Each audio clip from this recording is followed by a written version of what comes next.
Jesus po, ito po'y kinuha sa, Acts 3:6. Kung matatandaan niyo po yung, mensahe din 'to ni Ate Agnes last time, yung, si Pedro at si John pumunta sila sa templo, tapos, meron silang nakita doon na pilay, 'di ba po? So, dahil Okay. sobrang tagal ng pilay na nandun sa beautiful gate na sinasabi, um, yung kapangyarihan ng pangalan ng Panginoong Hesus ginamit ni Peter.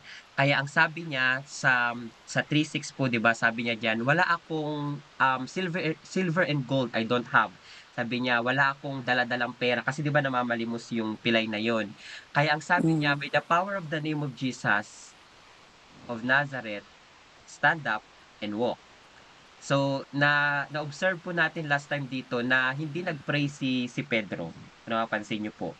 Idineklara niya lang na sa kapangyarihan ng pangalan ng Panginoong Hesus, tumayo ka at maglakad. Simple declaration po yung sinabi niyang gano'n, pero mayroong kapangyarihan yung pagsasabi niya. Dahil nga ginamit niya yung kapangyarihan ng pangalan ng Panginoong Hesukristo. So diyan po natin yan kinuha, ayan po yung picture kung nakikita niyo po sa screen ko. Tapos, unang puntos natin, ito pong pangalan ng Panginoong Hesus, ito ay nagko-cover sa area ng ating salvation, healing, at deliverance. Ayun, inuna po natin yung healing, katulad nung sinasabi sa verses 16 sa chapter 3 pa rin po. Sinabi ni Pedro na sa pananampalataya lang sa pangalan ng Panginoong Hesus, kaya gumaling yung lalaking iyon.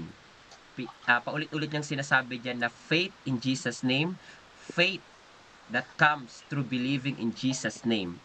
Kaya nakatayo yung pilay na yon. Diyan po diyan sa verses 16. Tapos pagdating sa salvation, familiar din to sa atin, na walang ibang pangalang ibinigay kundi ang pangalan ng Panginoong Hesus para sa ating kaligtasan. ligtasan, Kaya yes. yan po yung sinasabi diyan sa Acts 4:12. So kanina sa healing, sumunod sa salvation natin, sa ating kaligtasan. Tapos ito pong pangalawa natin, dito tayo nagtapos kasi wala tayong time na last time.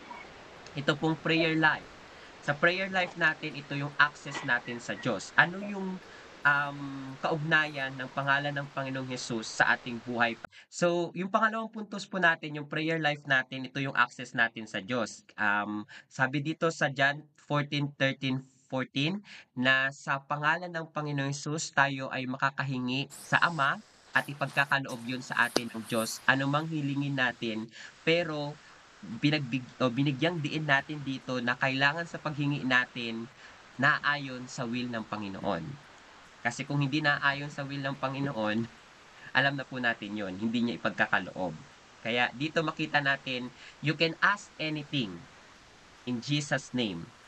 Pero pag sinabing you can ask anything, hindi ibig sabihin nun na lahat ng parang minimithi ng puso mo na kahit hindi na ayon sa kalooban ng Panginoon. Yun yung binigyang diin natin diyan. Nagbigay tayo ng example. So, kung na-miss niyo po yung last time, meron pong sa YouTube na create ko po, pakinggan niyo na lang po ulit doon. Ayun. So ngayon po, araw na 'to, ito po yung pangalawa, yung part 2 ng, pag-aaral na 'to. So tayo ay nasa 127 days na nga, the power of the name of Jesus. Amen. Kapangyarihan ng pangalan ng Panginoong Hesus. Tinakil po natin, last week yung, um, patungkol sa ating salvation, healing, deliverance. Yun po, at saka yung prayer life, ang access natin sa Diyos. Ngayong araw na 'to, meron lang dalawa tayong puntos na pag-aaralan, patungkol sa otoridad at sa kanyang kapangyarihan. Ano ang kaugnayan ng pangalan ng Panginoong Hesus sa otoridad na ibinigay niya sa manampalataya? O ano yung, kaugnayan ng pangalan ng Panginoong Hesus sa kapangyarihan na ipinagkatiwalaan niya sa mga manampalataya? So yun po yung aaralin natin ngayong session na 'to. So bago tayo magpatuloy, Ate Agnes, pabasa na po ang Pilipos 2 mula 9 to 11. At dahil dito, Siya'y lubusang itinaas ng Diyos at ibinigay sa kanya ang pangalang higit sa lahat ng pangalan. Sa gayon, sa pangalan ni Jesus ay luluhod at magpupuri ang lahat ng nasa langit, nasa lupa at nasa ilalim ng lupa. At para sa ikaluluwalhati ng Diyos Ama, ang lahat ay magpapahayag na si Kristo ang Panginoon.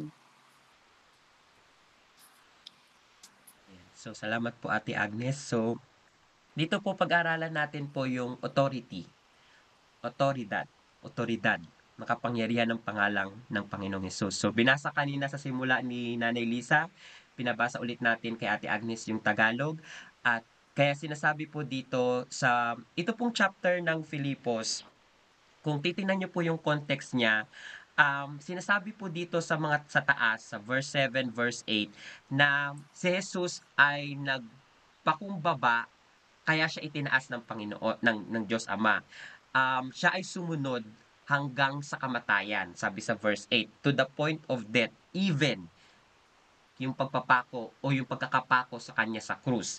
Kaya sa verse 9, therefore, sa makatuwid, sa gayon, di ba katulad ng sinasabi sa atin dati, pag nakikita mo yung therefore na yan, para siyang nagko-conclude sa mga nasabi na sa taas.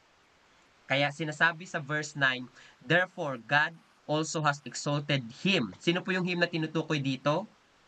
Jesus. Si Jesus. And given Him, si Jesus po yan, the name which is above every All. name. Kaya dito po makikita natin sa verse 9, sinasabi ni Paul dito, dahil sa pagsunod ni Jesus hanggang sa kamatayan, kaya siya itinaas ng Diyos Ama at ibinigay sa kanya ang pangalang higit sa lahat ng Sa lahat pangalan. ng pangalan. Kaya makikita niyo po dyan yung otoridad, authority. Kaya sa verse 10 sabi diyan, at that at the name of Jesus, sa pangalan ng Panginoong Hesus, ang lahat ng tuhod ay luluhod. Ay luluhod. Saan po? Sa langit, sa lupa, Sa lupa, sa at sa ilalim ng ilalim lupa. ng lupa. So, in heaven, on earth, under the earth. So, meaning to say, yung kabuuan ng creation, kahit nasaan pang pwesto, meron roon ang mga nilikha, ito ay sakop ng Panginoon. 'Di ba? Kasi halimbawa katulad sa pangalan ng presidente, 'di ba po? Ang nasasakupan lang ng presidente ay yung bansa na kinakasakupan niya. Halimbawa, kung sa Pilipinas lang, yun lang otoridad na meron siya. Wala siyang otoridad sa ibang bansa. Nagigets niyo po? Doon lang sa bansa niya. 'Di ba katulad 'di ba ng bansa ng sa atin, yung president natin, ang nasasakupan niya lang doon lang sa bansa natin. Hindi niya ko-cover yung mga ibang bansa kasi may mga naghahari doon o may mga president doon. So, balik tayo po dito sa kapangyarihan ng pangalan ng Panginoong Hesukristo patungkol sa otoridad. Sinasabi po 'di ba dito that God gave Jesus the name which is above every name. That at the name of Jesus every knee should bow. So, makita po natin dito na kahit anumang pangalan na isipin natin na makapangyarihan dito sa sanlibutan, walang hihigit na pangalan kaysa sa pangalan ng Panginoong Hesukristo. Amen. Elaborate lang po natin, 'di ba? Merong mga kilala ngayon na mga tao, mga makapangyarihan, mga nasa otoridad, 'di ba? Katulad ng pangalan ng presidente, yung mga senador, yung mga senators, yung mga congress. Hindi tayo magni-name na kasi hindi naman natin yung sakop. Pero may mga pangalan sila at nakapaloob dun sa pangalan nila kapag sila ay nasa posisyon, meron silang otoridad. 'Di ba po? Ngayon sa buong bansa, sa buong mundo ngayon, ang pinakamayaman ngayon na sinasabi nila si Elon Musk, yung may-ari ng Tesla. Sinusundan niya nila Bill Gates. So yung mga pangalan na yon, kung iisipin mo parang talagang ano, nasa otoridad kasi makapangyarihan dahil sa meron silang impluwensya, meron silang pananalapi, 'di ba? Nag-iimpluwensya sila. Pero dito, makikita po natin na kahit nasa heaven, nasa earth, at nasa ilalim ng mundo, tanging ang pangalan ng Panginoong Hesus ang makapangyarihan. Yun. Pagdating dito sa healing na pinag-aralan natin, before po nung tayo ay nagbabahagi sa mga street broadcasting, 'di ba po yung kasi dati nung nagse-share kami ng salvation, shine-share din yung kagalingan, 'di ba po sa tracks. During that time, um, naliwanagan ako ng Panginoon dito about sa pagsasabi na sa kapangyarihan ng pangalan ng Panginoong Hesus dahil 'di ba po sa panahon ngayon may mga iba't ibang pangalan ang mga sakit at karamdaman, hindi po ba? Pagdating sa mga 'di ba may mga pangalan ng I mean kina-classified nila na high blood o low blood o sakit sa bato, 'di ba tapos pagdating sa cancer may iba-ibang pangalan 'yan, may mga breast cancer, may mga lung cancer, may mga kidney cancer, kahit anumang klase ng pangalan. At that time, ang revelation pa lang na natatanggap ko or ang insight na natatanggap ko ay kahit anumang pangalan ng sakit at karamdaman. Sabihin mo na kung anong klaseng sakit ng pangalan. I mean, anong pangalan ng sakit. Walang hihigit sa pangalan ng Panginoong Hesukristo. Nakikita niyo po ba yon? Kahit anong klaseng pangalan, name it. Tanging ang pangalan ng Panginoong Hesus ang makapangyarihan. At kahit anong pangalan ng sakit, luluhod sa pangalan ng Panginoong Hesukristo. Walang makapangyarihan na pangalan kundi ang pangalan ng Panginoong Hesukristo. Nakita niyo po ba yon? Iyon po ay isang declaration na kahit anong pangalan ng sakit, luluhod kay Hesukristo. Dahil kalakip po ng pangalan ng Panginoong Hesus ay yung authority, otoridad. Napalakip,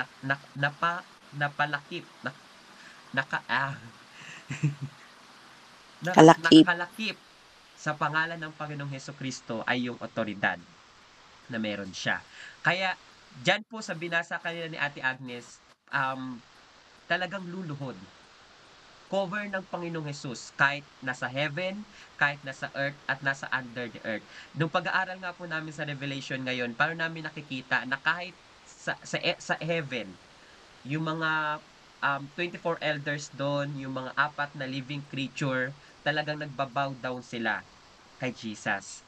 Kaya makikita niyo po dito na talagang sa pangalan ng Panginoong Hesus, may otoridad. Yun po yung binibigyan din natin sa point 3 natin. Ano pang sinasabi?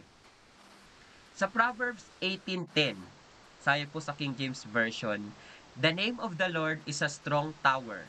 The righteous runneth into it and it's safe." So makita po natin dito, yung pangalan daw ng Panginoon, ito daw po ay strong tower. Ito ay matatag na tower po. Nakikita niyo po yung mga, 'di ba po ngayon nagkaroon ng mga earthquake, sama din natin sa prayer yung nangyari sa Cebu, sa Mindanao, at yung lately na nangyari sa La Union o sa Baguio. 'Di ba po yung Davao. sa Davao, yung mga pangyayari ngayon 'di ba parang talagang nakakagulat, 'di ba? Para kang talagang mabibigla sa mga pangyayari ngayon na nababalitaan natin sa mundo. Pero dito pinapakilala dito ng Panginoon na yung kanyang pangalan, talagang ito'y matatag nating tanggulan. The name of the Lord is a strong tower. Yung pangalan ng Panginoon ay talagang matatag na tanggulan. At anong kinalaman nito sa atin? Kung susundan po natin ang sabi sa sumunod, the righteous runneth into it. Naging righteous tayo dahil kay Hesukristo. At katulad ng pinag-aralan natin last time po, tayo ay na-save dahil sa pangalan ng Panginoong Hesus. Kaya dito makikita natin na bilang pinaging matuwid ng Panginoon, naging righteous tayo dahil kay Hesukristo, at tayo bilang mga manampalataya, tayo tinatawag na righteous. At bilang mga righteous, saan ka tatakbo? Bilang mga righteous po, saan tayo dapat tumatakbo? Kay Lord. Kay Lord. Kaya sinasabi dyan, the righteous runneth into Kay it. Lord lang. Anong epekto kapag tumakbo ka? Sa I ating mean, tao. bilang righteous, anong epekto kapag tumatakbo ka sa Diyos? Nagiging matatag ka. Safe tayo. Nagiging matatag ka. At sabi dito sa verse na Ko. to, nagiging safe ka. Safe Meron ka. kang kaligtasan.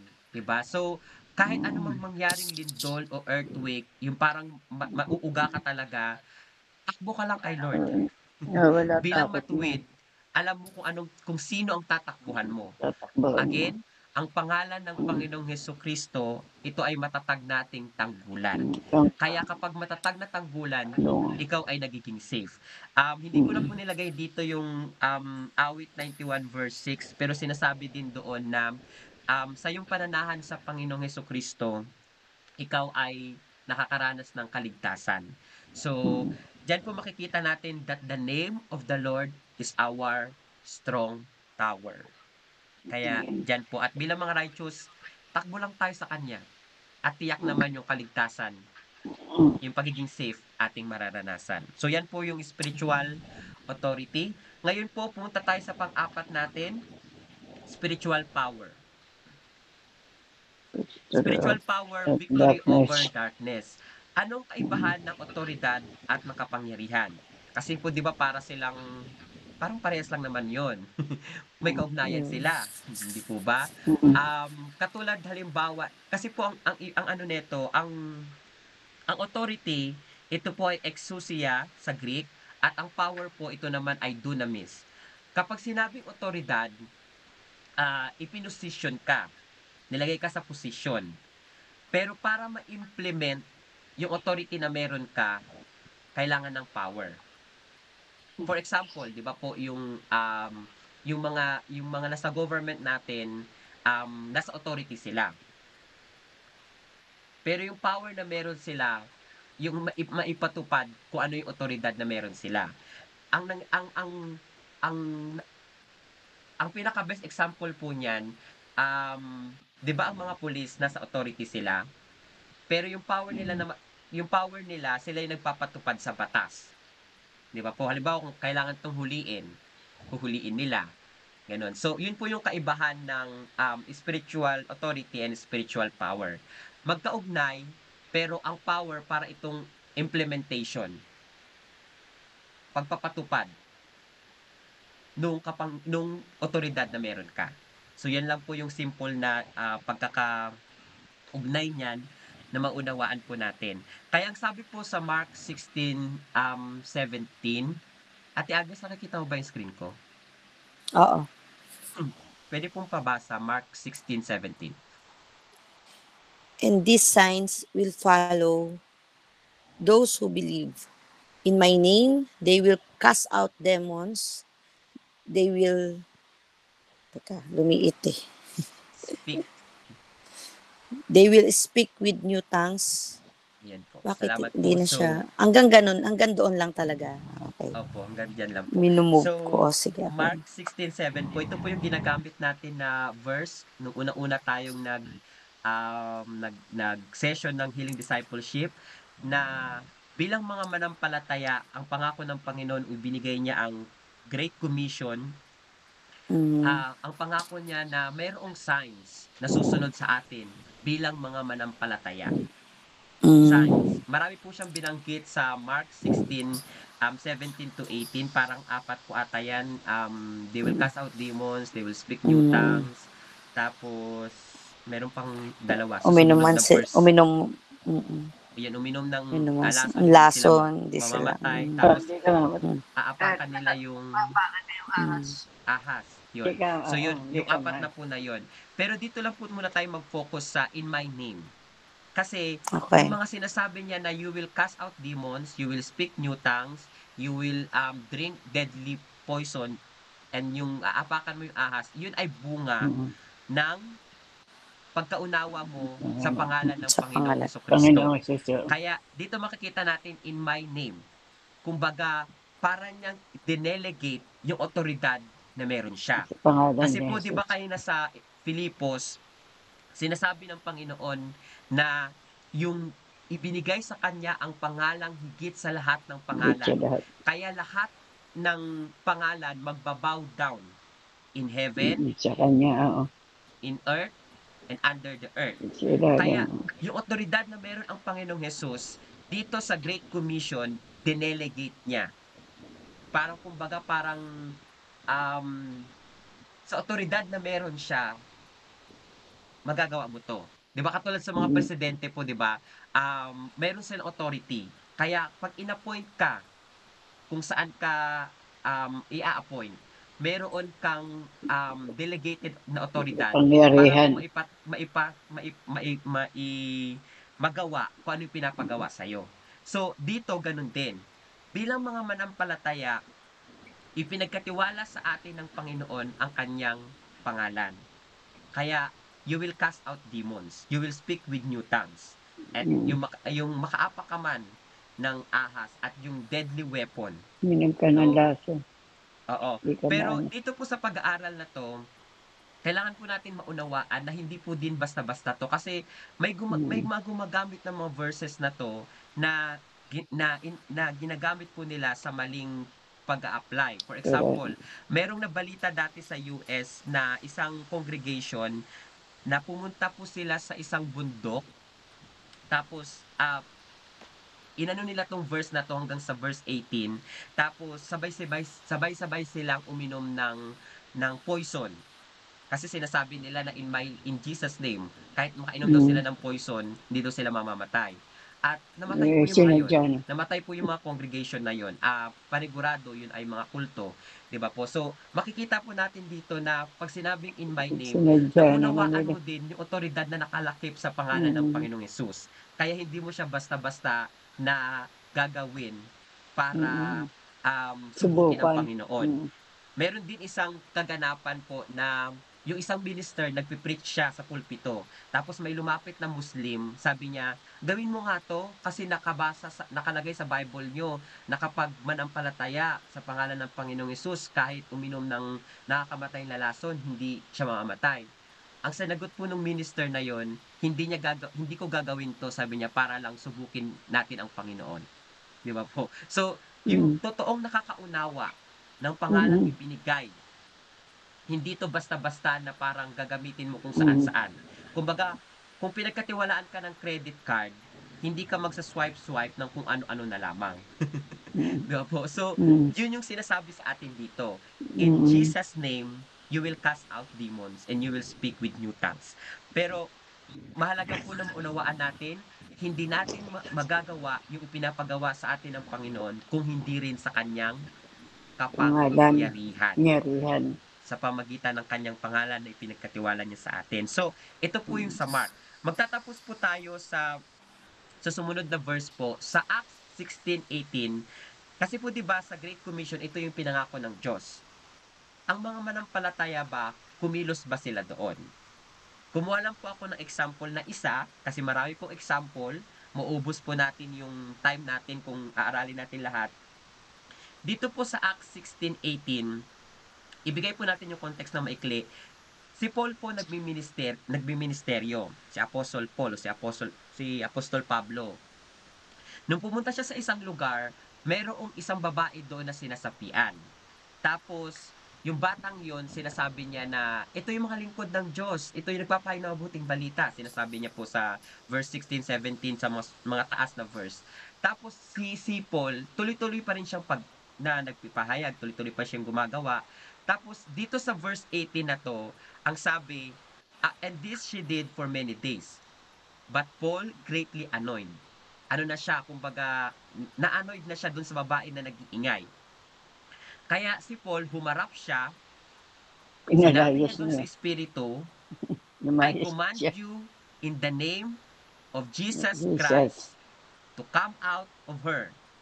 Mm. Anong naging bunga? And he came out Umalis siya. that very hour. Kaya dito po, Umalis siya. naunawaan ni Paul yung bisa ng kapangyarihan ng pangalan ng Ang Panginoong Panginoon. Hesukristo. Hindi po yung babae yung kinausap niya lang dito. Kasi naunawaan ni Paul sa Espiritu. Ephesians na ang kalaban niya hindi yung bata, hindi yung may physical na katawan, kundi yung espiritu. Espiritu. 'Di ba sabi nga sa Efeso, hindi tayo nakikipagdigma sa mga Mm. physical, kundi tayo nakikipagdigma in spirit, spiritual. Espiritu. Kaya sa pagharap po ni Paul, sabi niya dito, sinabi niya sa spirit, sa evil Mm. spirit o sa bad spirit, I command you in Umalis. the name Inuutosan of kanya. Jesus Christ to come out. Lumayas 'Di ka. ba parang kung isipin natin, apostle na siya eh. makapangyarihan na siya, maimpluwensya na siya. Pwede bang mag-shortcut si Paul na sabihin na lang niya na, ikaw espiritu, lumayas ka? Mm. Pwede po ba niyang gawin yon? Di Ito ba? Parang, eh, parang hindi.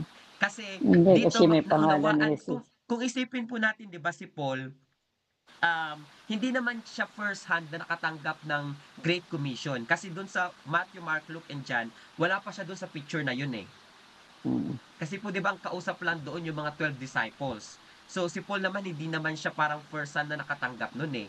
But I believe na yung dahil sa si Paul ay nasa spirit na nung siya ay na-save, sa palagay ko pinahayag dito sa kanya ng Panginoon na yung bisa ng kapangyarihan ng Panginoong Hesukristo o yung pangalan ng Panginoong Hesukristo magagamit ng mga manampalataya.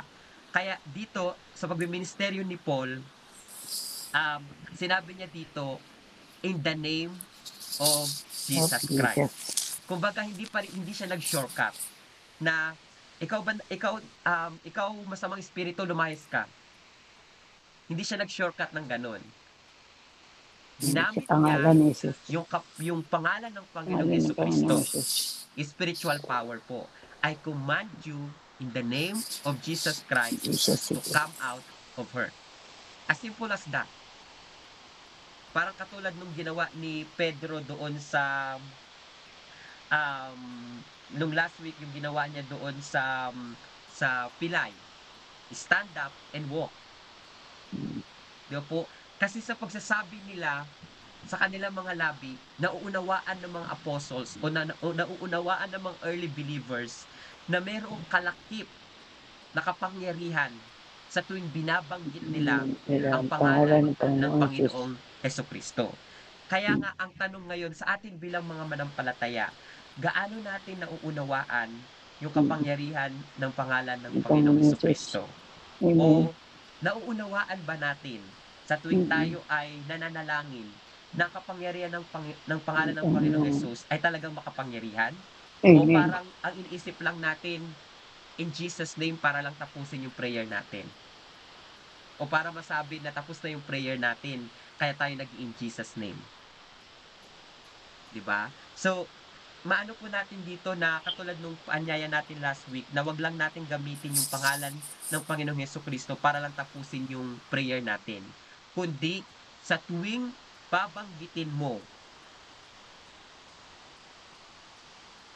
yung pangalan ng Panginoong Hesukristo, Lahat ng inilapit mo nakapaloob sa doon kanya. yung otoridad at yung kapangyarihan na meron siya.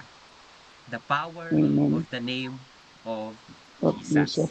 So, marami pong salamat sa umagang ito. Pasalamat tayo sa Diyos dahil ipinahayag niya sa atin itong mga katotohanan na to. Nawa, yung katotohanan po na ito ay magrema sa ating mga puso at may-apply natin sa ating mga pamumuhay. Bilang mga manampalataya, lagi lang tayong tumakbo sa Panginoon at Kumapit. yung pangalan niya ay makapangyarihan sa lahat ng pangalan.